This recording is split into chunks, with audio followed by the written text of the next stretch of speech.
Good morning everybody. Today's demo is for class 1 cavity preparation on mandibular first premolar. As you know, the mandibular first premolar has a lingual till, that is its long axis is not completely upright, and it has an oblique ridge in a central ridge bisecting the two cusps. So what we are doing today is a conservative cavity preparation which does not involve this ridge. That is, the cavity preparation has to be limited to the two fossae, that is the mesial fossa and the distal fossa only. So the design of the cavity preparation is somewhat like snake eyes. So I'll first tell you how to do the punch cut. So let's start with the punch cut. You have to make a punch cut in the central fossa on the mesial side and a punch cut on the mesial fossa and one punch cut on the distal fossa. Okay, it has to be roughly triangle shaped and the base of the triangle would be towards the buccal side, and the burr will follow the long axis of the tooth. That is, since the tooth is lingually tilted, the burr, as you can notice, will also be lingually tilted. That is, it is not straight, it is lingually tilted. Okay, so I've made the punch cuts.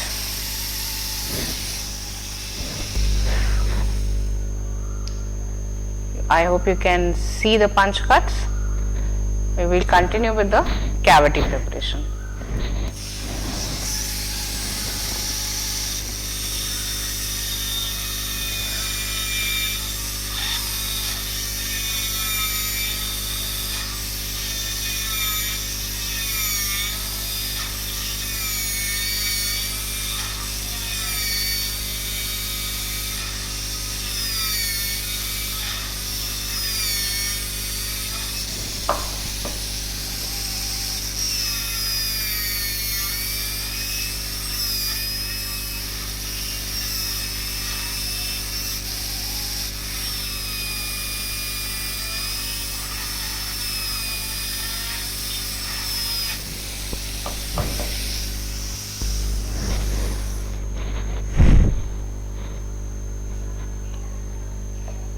Can you see the shape?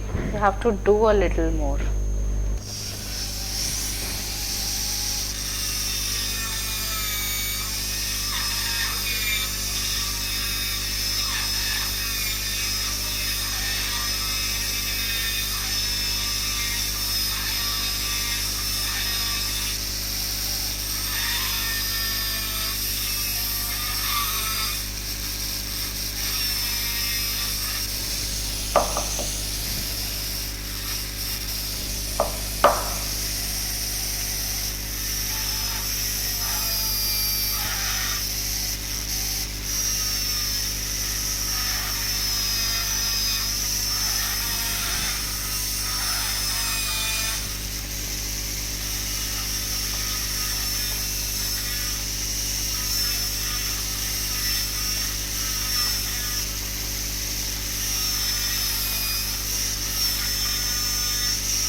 Now the depth of the cavity has to be kept about 2 millimeters from the cuspal height, or you can measure from the marginal ridge. It has to be 1.5 to 2 millimeters. Okay, this is the shape how it has to be, like snake eyes, mesial fossa and the distal fossa without involving the central ridge.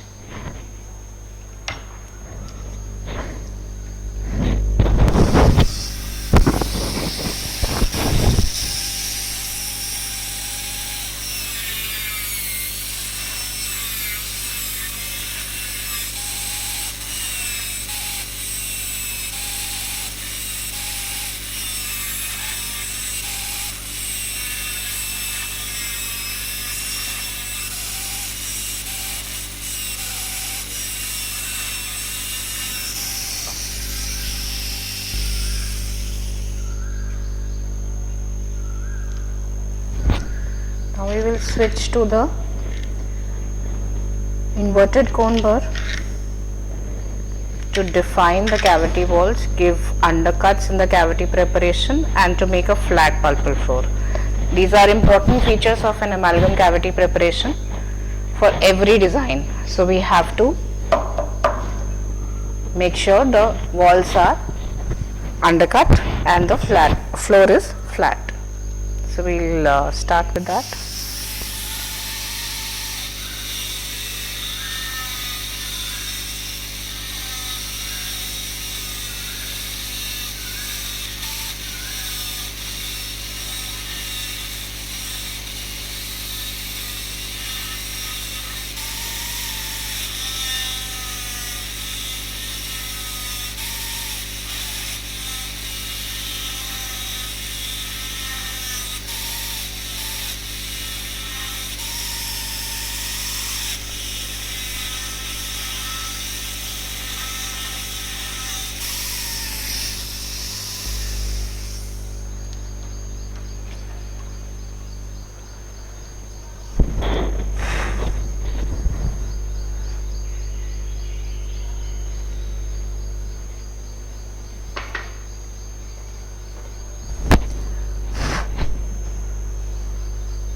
Can you visualize the triangular shape of the cavity now?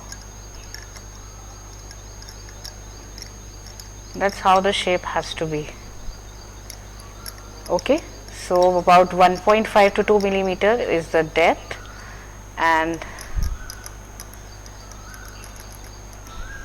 just you have to make sure that there is enough gap, that is the marginal 1.5 mm to 2 mm gap from the marginal ridge and from the central ridge. So I think my mesial cavity is a little shallow, so I'll do that.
I hope you can visualize the design of the cavity.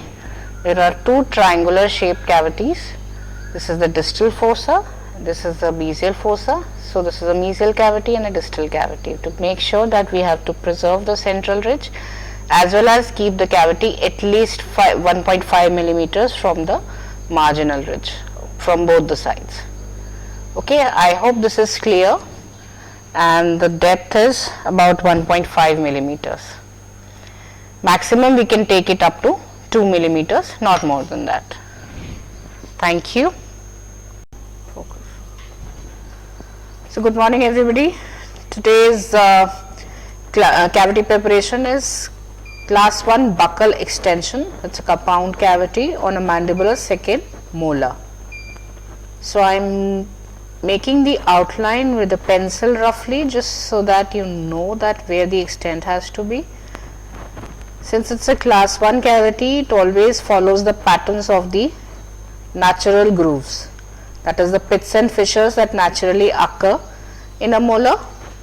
So that is the outline what a class 1 cavity has. The class 1 buccal extension has to have an extension from the occlusal cavity into the buccal groove. So roughly where the buccal groove is extending, till there the cavity has to extend. So that's the base of the cavity on the buccal side. It's a compound cavity. It is classified as a class 1 only because there are no proximal surfaces involved. But since it involves the buccal surface, that means it has two surfaces. So it is a compound cavity. So that's the outline that we will be following. As always, we should start with a punch cut from the central fossa. We have to keep the outline to about 2 millimeters from the marginal ridge, that is the depth of the cavity, and the width has to be about 1/4 the intercuspal distance. So what I have marked should be actually the width of the cavity, and there should be 2 dovetails on both the marginal ridges. Okay, the outline has to follow the natural curve of the cusps and the location of the grooves. Okay, so now we will start with the demo.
You can see the punch cut. The punch cut is given so that we know roughly the depth of the cavity and we don't exceed the depth.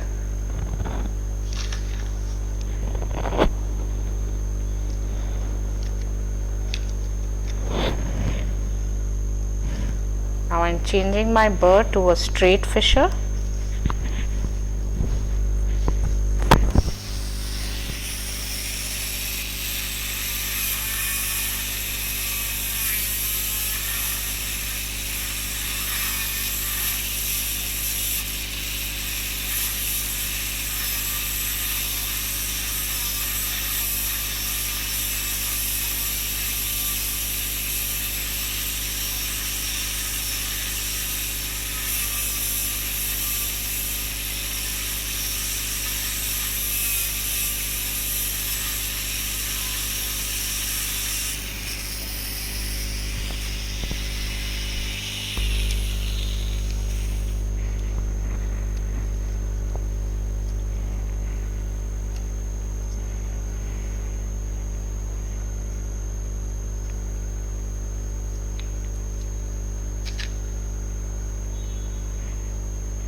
Can you visualize the little bit of cavity design here? It needs to get a little deeper. It's still a shallow cavity.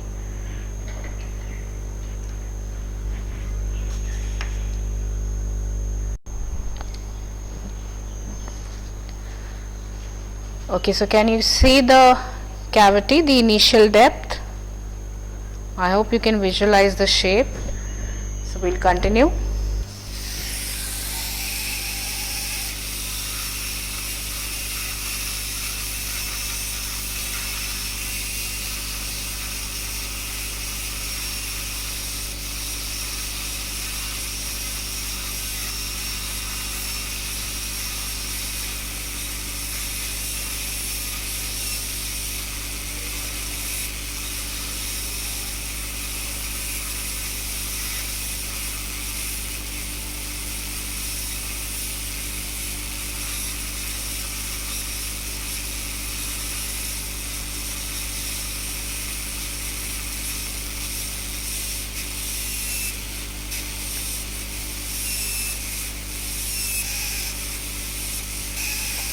I have to extend my cavity on the buccal surface.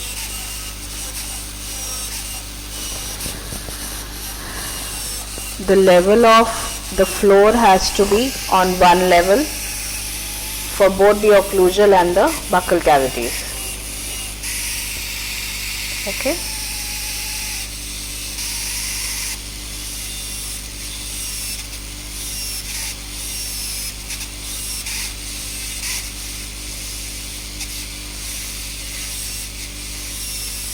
All the line angles and point angles have to be rounded. Although the amalgam cavity has a butt joint, I hope the design is more clear now. This is the extension on the buccal side. You see this? There we have to give a step. We have to make a box just like we make on a proximal cavity. That is, we have to give a seat and an axial wall. So the shape has to be like a box, similar to a class 2 cavity.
Now once the initial depth is reached, about 1.5 millimeters, I would be switching over my burr to an inverted cone,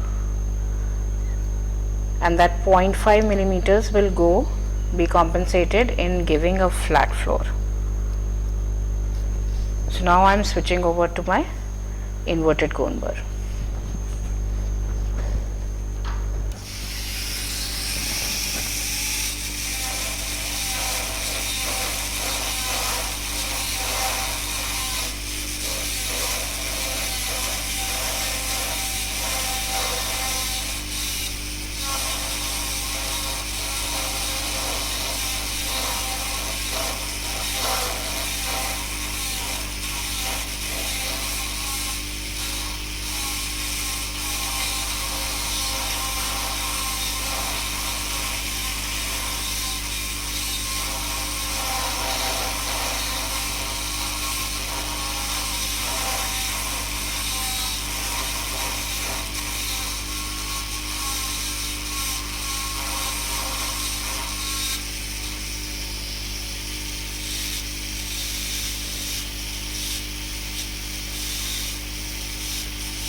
the shape is pretty clear now.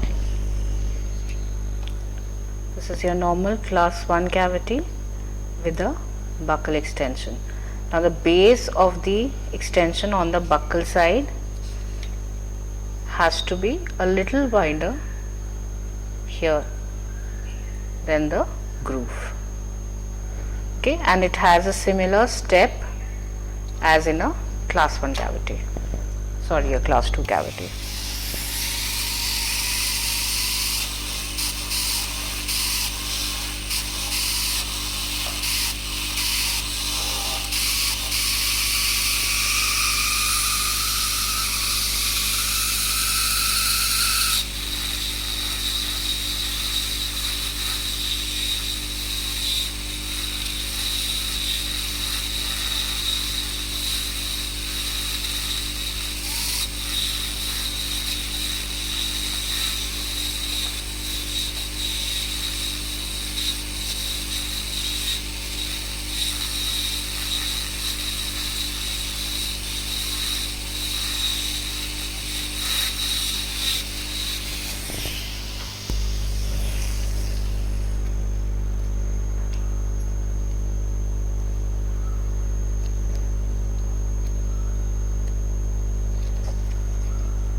So now I think you can clearly visualize the shape of the cavity.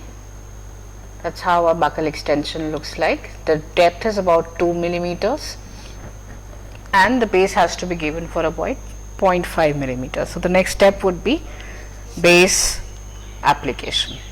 Thank you.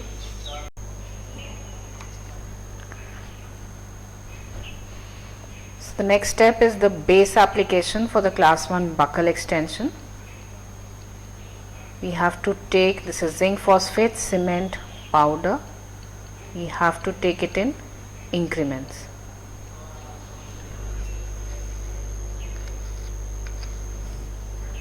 So we have to divide the powder in equal increments, about 3 or 4 increments you can take,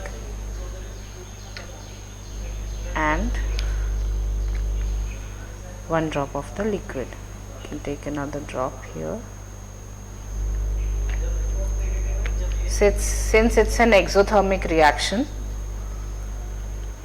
and it releases heat on mixing, we have to take a wider area on the glass slab so as to dissipate heat. and you take the powder in increments. You have to use a circular motion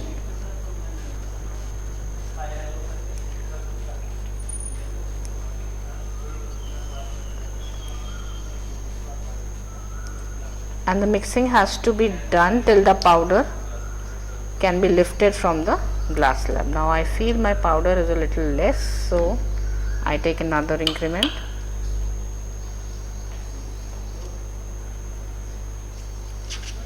It has to be a base consistency. Now the mix has started to leave the glass slab. So this is my base consistency stage. That's the completed mix,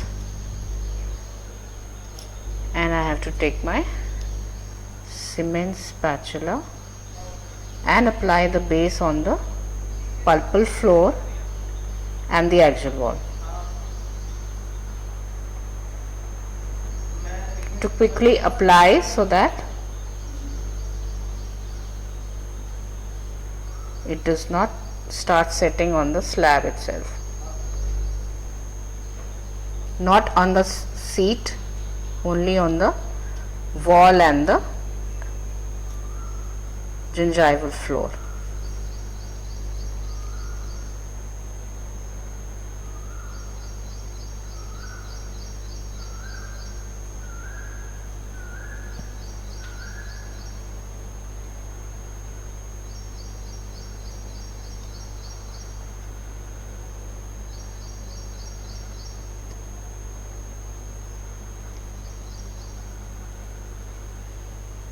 The thickness of the base has to be about 0.5 millimeters.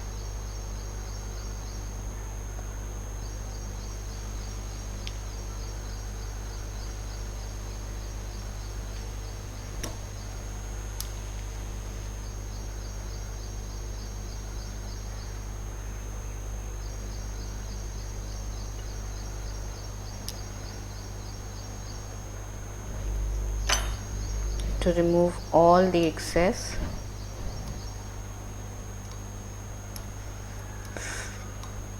wherever it is not supposed to be.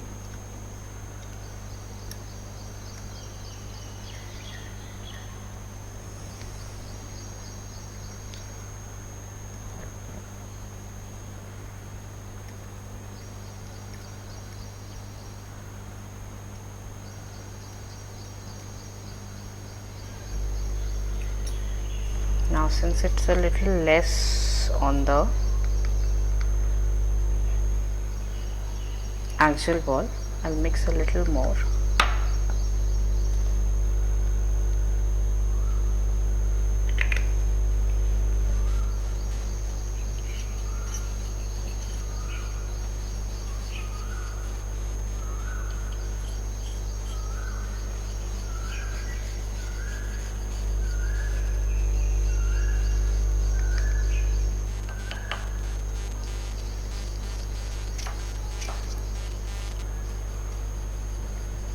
Still no powder needed.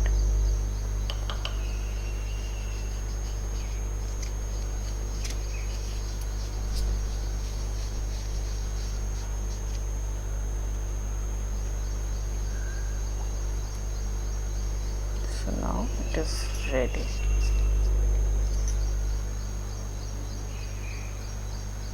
Just need a little bit to apply on the axial wall.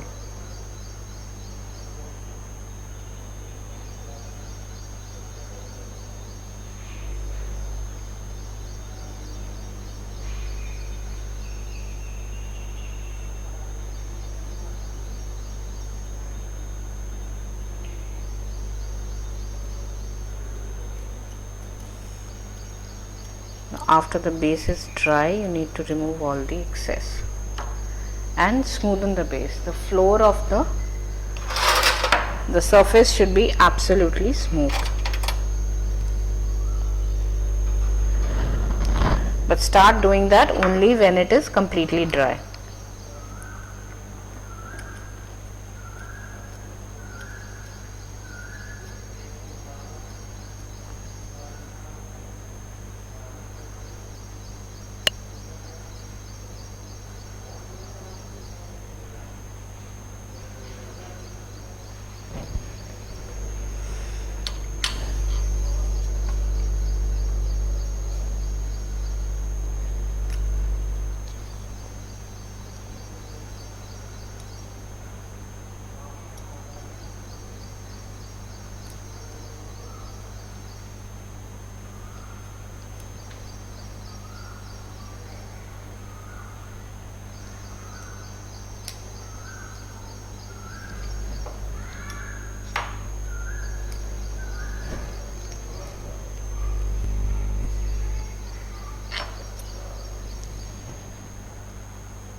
Okay, so that's how the base looks after final finishing. There has to be no base on the seat, only on the floor. So here there has to be no base, only on the actual ball and the gingival seat or the pulpal floor. Okay, so the next step is mattressing. Okay, so next step is the matrix band application with the Toffelmeier retainer. This is your Toffelmeier retainer. It has two sides. This is the gingival side and this is the occlusal side. The gingival side has two slots. They are used to fit in the band. Now this is the band that we are using. This is a straight band available in strips like these. So we have to make a loop, okay, like this, guide it in the slot, simultaneously in both the slots. To break, these are two slots. One is, this one is for moving this screw and this is for adjusting the width of the band according to the size of the tooth. So once this is in place, we need to check whether the width is proper. Okay, so this seems a bit loose.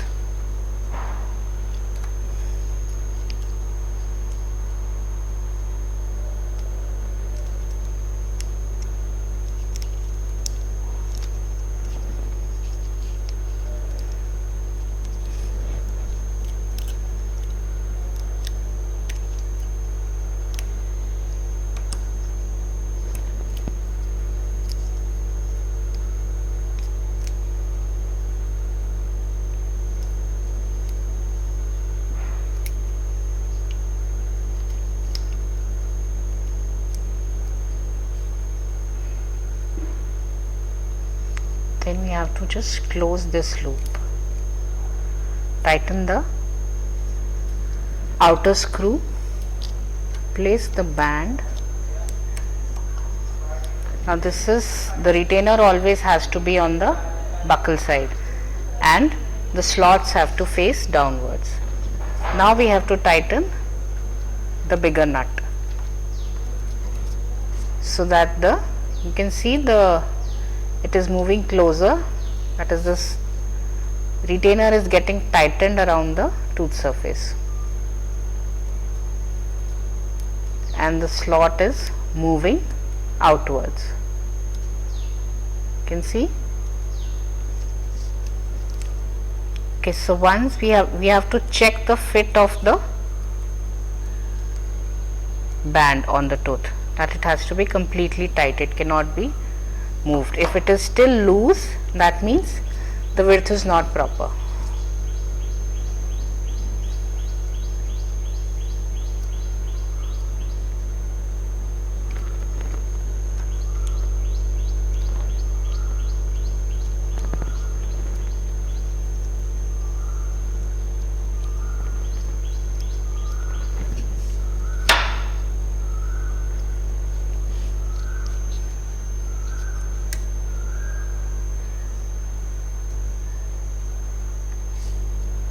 Now once it is tight and you cannot move the band, that means that the fit is fine.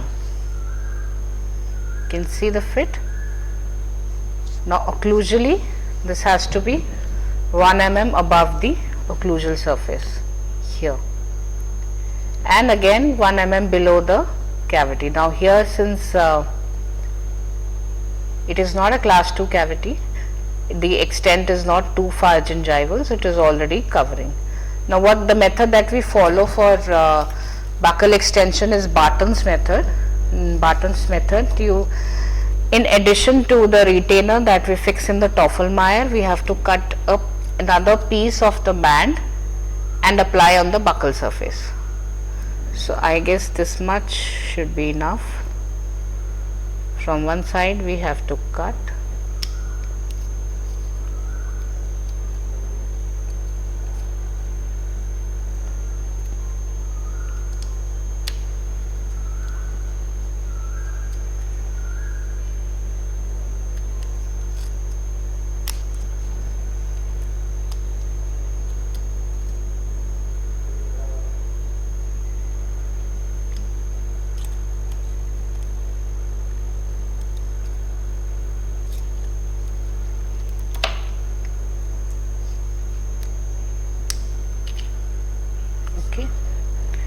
This is a little piece that I have cut. I'll take a tweezer, hold the piece and fit it in here.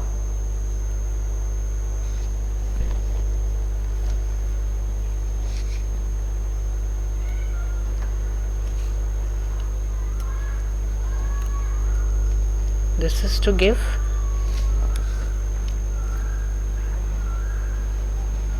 additional adaptation to the buckle surface. If there is space for the retainer or the wedge to go, you need to place it in between the two pieces of the matrix band. As far as it can go, this is to give additional adaptation on the buckle groove. Okay, so this is the step for the retention of the retainer that is fixed with a Toffelmeier, retainer and a band for class 1 buckle extension on mandibular second molar. So the last step is the restoration with an amalgam.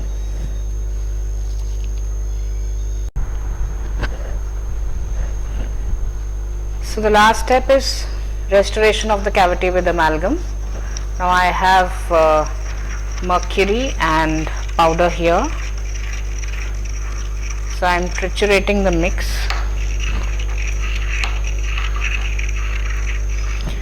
The powder and the liquid has to be in a ratio of 1:1.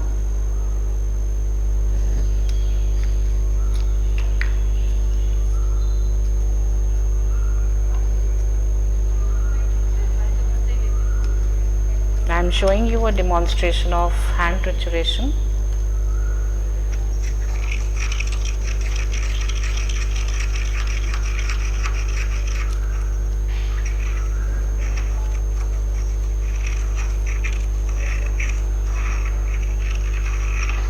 That's how you have to mix the amalgam.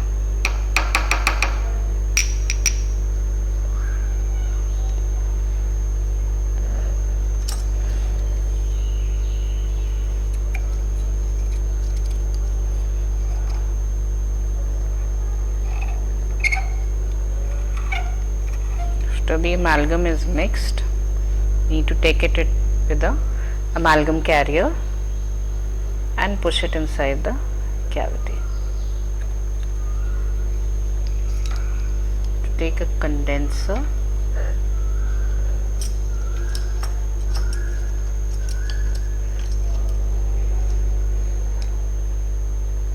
and condense the amalgam.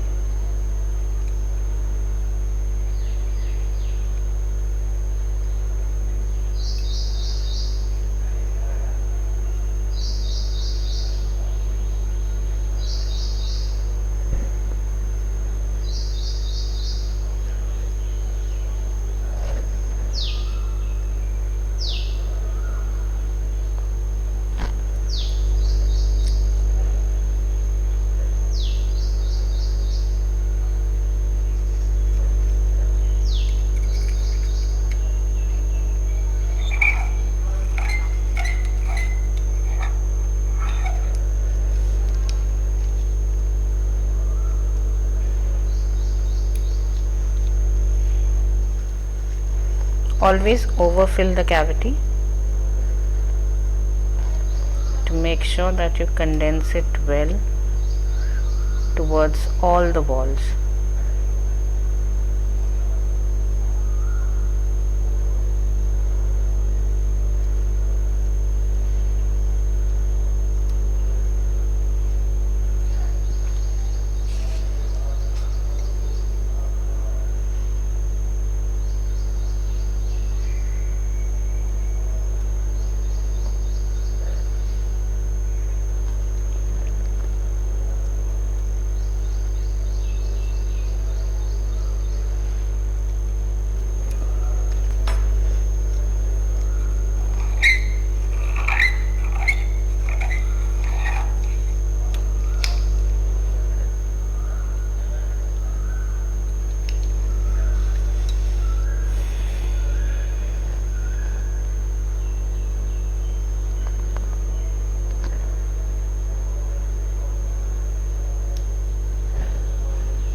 after condensing the amalgam,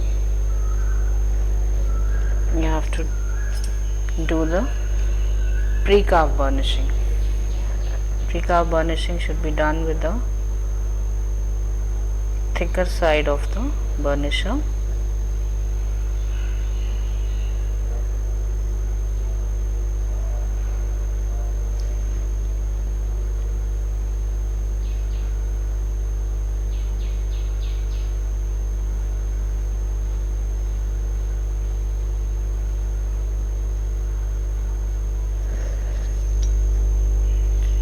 Excess amalgam should be dropped back into the pestle. To make sure you don't drop in the amalgam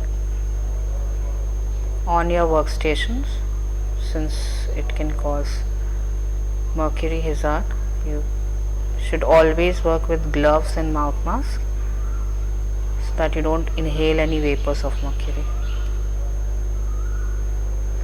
To wait for some time for the amalgam to set after doing the carving.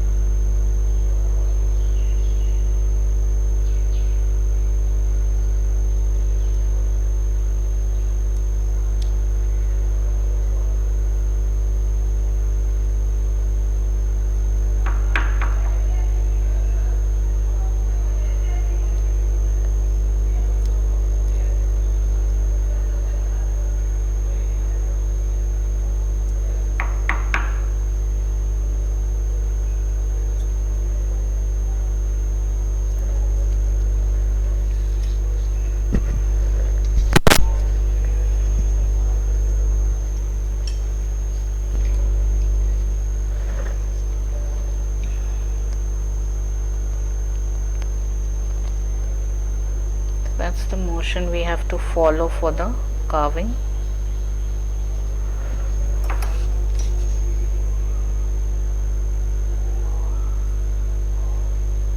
The carver has to be kept at 45 degrees to the tooth surface, and all the cusps have to be separately carved.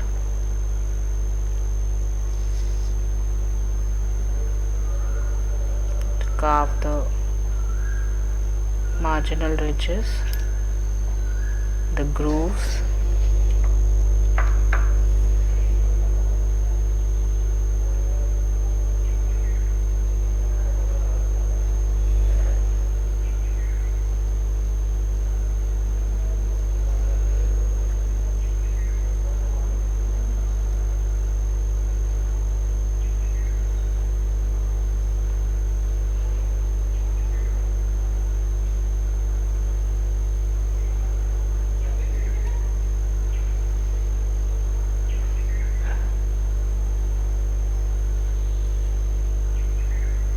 the buccal groove,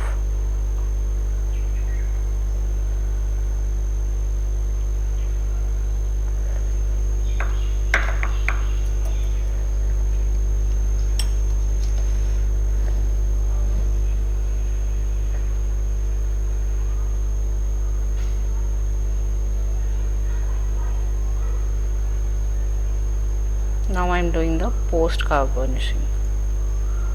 Amalgam is not completely set as of now.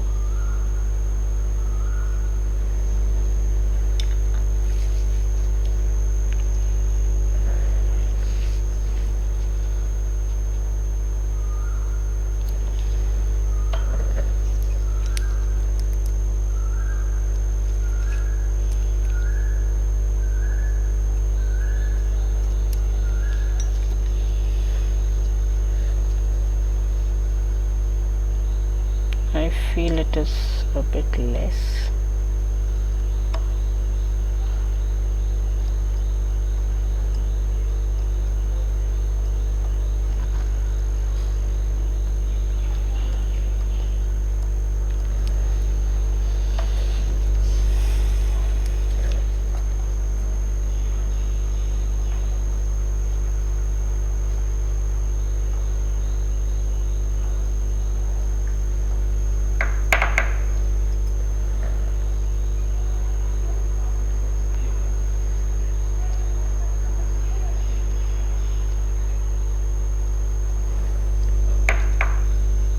after setting it should have a shiny surface.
To shape each cusp separately,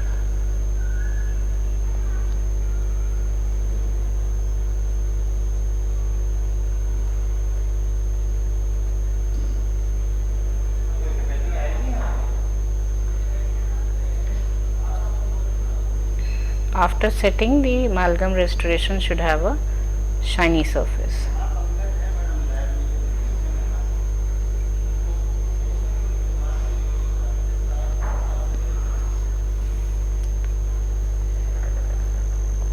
Those are the steps to how to restore the amalgam.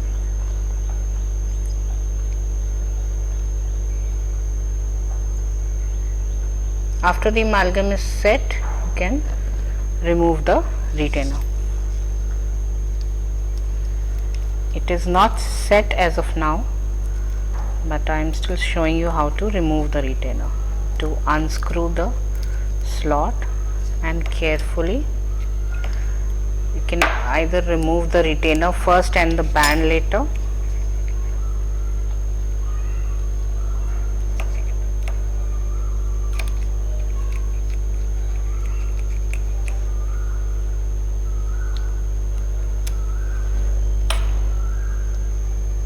and that's how to remove the retainer. We have to finish the buckle surface also.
You have to burnish it very nicely so that there is a nice finish, and you can hear the sound. That's the sound you should be able to hear. That means the amalgam is set.